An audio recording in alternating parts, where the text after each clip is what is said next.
Friends, ഇതിൽ ഒരു ഗുലാബ് ജാമുൻ കഴിച്ചാൽ പിന്നെ നമുക്ക് നിർത്താനേ തോന്നത്തില്ല. അത്രയ്ക്ക് രുചിയാണ് ഈ ഗുലാബ് ജാമുൻ.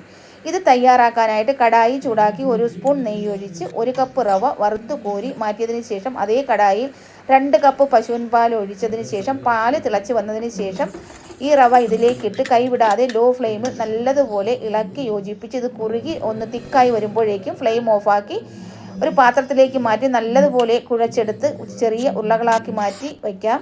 കടായി ചൂടാക്കി 2 കപ്പ് വെള്ളം, 1 കപ്പ് പഞ്ചസാര, ഏലക്ക 4 എണ്ണം, കുങ്കുമപ്പൂ ഉണ്ടെങ്കിൽ ചേർത്ത് കൊടുക്കാം, ഇല്ലെങ്കിൽ 1/4 ടീസ്പൂൺ മഞ്ഞൾപ്പൊടി ചേർത്താൽ മതിയാകും. തിളച്ചതിന് ശേഷം ഫ്ലെയിം ഓഫാക്കാം. കുക്കിംഗ് ഓയിൽ ഒഴിച്ച് എണ്ണ ചൂടായതിന് ശേഷം ലോ ഫ്ലെയിമിൽ നമുക്ക് ഈ ഗുലാബ് ജാമുൻ ഓരോന്നായി വറുത്തു കോരി ചെറിയ ചൂടോടെ ഈ പഞ്ചസാര ലായനിയിൽ ഇട്ടെടുത്താൽ വളരെ ടേസ്റ്റ് ആയിട്ടുള്ള ഗുലാബ് ജാമുൻ ഇത് റെഡി ആയിട്ടുണ്ട്. ഈ വീഡിയോ എല്ലാവർക്കും ഇഷ്ടപ്പെടും. ഇഷ്ടപ്പെട്ടാൽ ലൈക്ക് അടിക്കാൻ മറക്കല്ലേ. Thank you for